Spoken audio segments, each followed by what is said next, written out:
ہیں ہماری آن ہے وہ، تو ہم جا کے ان کو دیکھیں، اللہ کی عزت کی قسم ہمارے دنیا کے سارے غموں کو دکھوں کو ہم بلا بیٹھتے ہیں جب آپ کے چہرے کی زیارت کرتے ہیں۔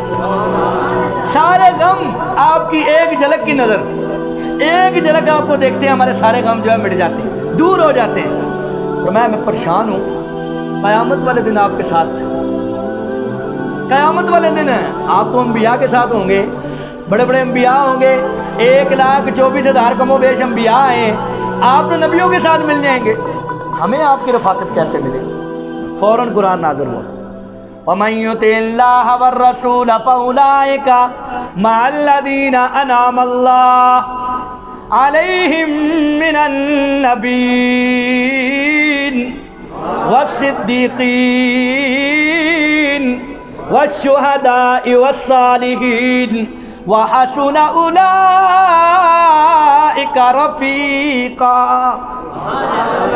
جو اللہ کے ساتھ محبت کرے گا، جو اللہ کے رسول کے ساتھ محبت کرے گا، جس نے اللہ کے رسول کی اطاعت کی اس نے گویا اللہ کی اطاعت کی، جس نے اللہ کی اطاعت کی کل قیامت والے دن کرسیاں لگی ہوں گی، ان کرسیوں پہ انبیاء بھی تشریف فرما ہوں گے، ان کرسیوں پہ صدیقین بھی تشریف فرما ہوں گے، ان کرسیوں پہ نبی بھی تشریف فرما ہوں گے، ان کرسیوں پہ یہ امتی جنہوں نے اللہ کی اطاعت کی، اللہ کے رسول کی اطاعت کی، اللہ کے نبی کے ساتھ محبت کی، ان کے محبت کے تقاضوں کو بھی پورا کیا، ان کے مطابق زندگی گزاری، اپنا چال چلن اللہ کے نبی کے چال چلن کی طرح بنایا، اپنے چہرے کو اللہ کے نبی کے چہرے جیسا بنایا، اپنی سنت ایک ایک سنت نبی کریم صلی اللہ علیہ وسلم کی اپنی زندگی میں لائے،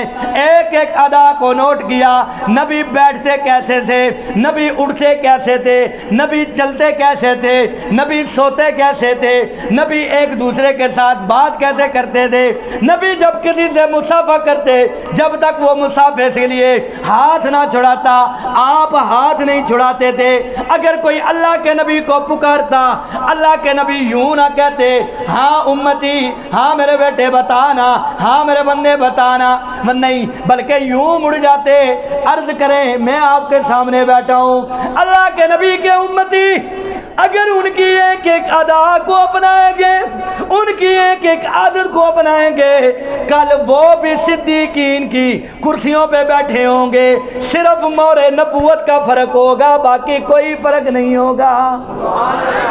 کس کا فرق ہوگا؟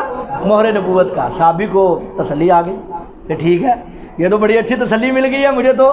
وہ صحابی دیکھیں ان کو فکر کیسی تھی، اب یہ دیکھیں کتنی رحمت والے نبی۔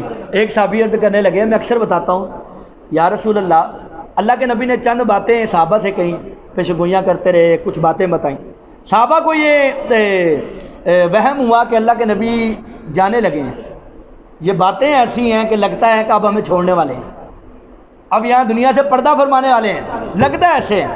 ایک صحابی نے کہا یا رسول اللہ آپ تو جا رہے ہیں، آپ ہمیں کیسے تلاش کریں گے یا ہم آپ کو کیسے تلاش کریں گے؟ اللہ کے نبی نے اپنا تو بتا دیا کہ میں یہاں پہ ہوں گا، کیونکہ وہ محشر تو ایک بہانہ ہے، اصل میں اپنے محبوب کو لانا ہے، سمجھ آ گئی؟ محشر تو ایک بہانہ، یہ شعر ہے حضرت پیر نصیر الدین شاہ صاحب کا کہ وہاں پہ تو جلوہ افروز صرف اور صرف کون ہوں گے؟ اللہ کے بعد نبی کریم صلی اللہ علیہ وسلم، سرداری کن کی ہوگی؟ انہی کی ہوگی، اور تا حشر بھی سرداری انہی کی رہے گی، ابھی تک سرداری انہی کی ہے۔ اب کیونکہ اللہ کے نبی تو چلو ٹھیک ہے تلاش کر لیں گے، وہ دیکھ لیں گے کہ کہاں ہے، وہ بھی خیر اللہ کے نبی نے بتا دیا، میں بات کو چھاڑ کر صحابی کہنے لگے یا رسول اللہ یہ تو بات ٹھیک ہے کہ ہم آپ کو تلاش کر لیں گے حوض کوثر پہ، ہم آپ کو دیکھیں گے میزان پر، ہم آپ کو دیکھیں گے پل صراط سے پار، لیکن آپ ہمیں کیسے تلاش کریں گے؟ کیا فرمایا؟ آپ ہمیں کیسے تلاش کریں گے؟ اللہ کے نبی فرمانے لگے ایک چٹیل میدان ہو، وہ میدان کتنا ہی دور کیوں نہ ہو، اس میدان کے اندر گھوڑے چر رہے ہوں، دو قسم کے گھوڑے ہوں، ایک قسم کے گھوڑے سفید رنگ کے ہیں، دوسرے کالے قسم کے گھوڑے ہیں۔ اللہ کے نبی نے فرمایا دور سے جیسے کوئی بندہ ان گھوڑوں کو دیکھ کے کہہ لے گا کہ سفید اتنے ہیں، کالے اتنے ہیں۔ فرمایا قیامت تک، قیامت والے دن اللہ کے نبی فرماتے ہیں حضرت آدم علیہ السلام سے لے کر مجھ تک قیامت تک جتنی بھی مخلوق آئے گی، جتنے بھی لوگ آئیں گے، ان کا شمار گنتی میں نہیں کیا جا سکتا، شاید پیمانہ بھی ختم ہو جائے، اتنی تعداد میں لوگ آئیں گے۔ فرمایا میں ان میں سے اپنے امتیوں کو ایسے پہچانوں گا جیسے دور کھڑے میدان میں کوئی بندہ کالے اور سفید گھوڑوں میں سفید گھوڑوں کو پہچان لیتا ہے۔ صحابی نے پوچھا یا رسول اللہ کیسے؟ فرمایا تو دنیا کے اندر نماز پڑھے گا، 5 وقت کی نماز پڑھے گا، مؤذن نے اذان دی، حی علی الصلاۃ حی علی الفلاح، آؤ نماز کی طرف، آؤ کامیابی کی طرف، الصلاۃ خیر من النوم، نماز نیند سے بہتر ہے۔ میاں نرم بسترا چھوڑ، میاں اے سی کی آواز چھوڑ، میاں ٹھنڈی کولر کی آواز چھوڑ، آ جا مسجد کے اندر نماز پڑھنے کے لیے۔ اب جو وقت بندہ وضو کرے گا، 5 وقت نماز پڑھے گا، اللہ کے نبی نے فرمایا کل وہ قیامت والے دن جب آئے گا اس کے وضو والے اعضاء ان سفید گھوڑوں کی طرح چمک رہے ہوں گے۔ فرمایا میں ایسے ان کو پہچان لوں گا۔ یہ نبی پاک صلی اللہ علیہ وسلم کے ساتھ صحابہ کی محبت۔ خیر یہ تو کافی سارے واقعات ہیں، لیکن حب نبی کے تقاضے کیا ہیں؟ اب نبی کریم صلی اللہ علیہ وآلہ وسلم کے محبت کے ان کے ساتھ تقاضے کیا ہیں؟ کچھ نہیں میری زندگی میں تیری محبت کے بغیر، تیری محبت بے روح ہے تیری اطاعت کے بغیر۔ کہہ دیجئے سبحان اللہ، میری طرف توجہ رکھیں، کیا کر رہے ہیں آپ؟ کیا ہوا آپ کو؟ توجہ ادھر رکھیں، یہ اتنا دور لگا رہے ہیں آپ کے لیے لگا رہے ہیں، سبحان اللہ کہہ دیں اونچی بات۔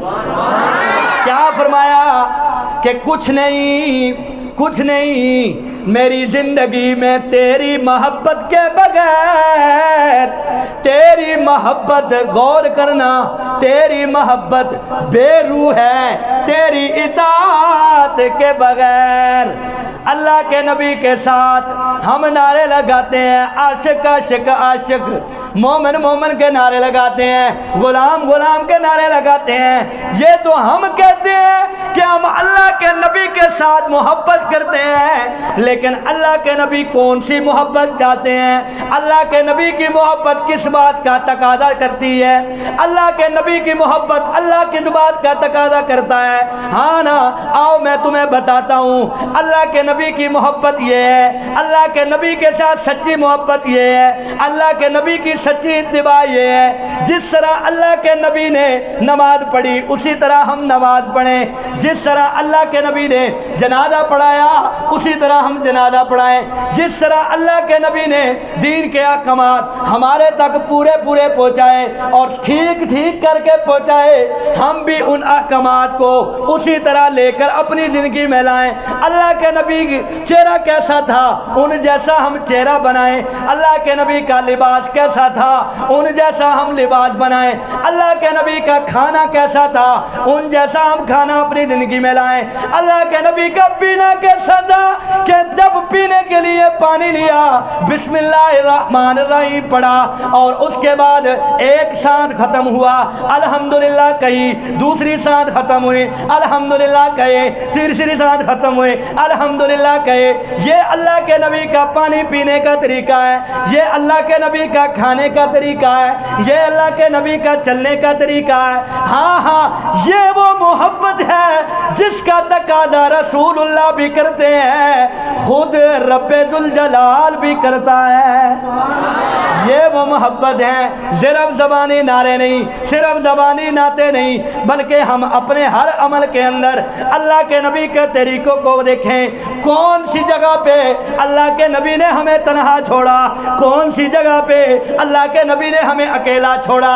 اللہ کی عزت کی قسم ہے، اللہ کے نبی نے ہمیں تو قضائے حاجت کرنے کا طریقہ بھی بتایا ہے۔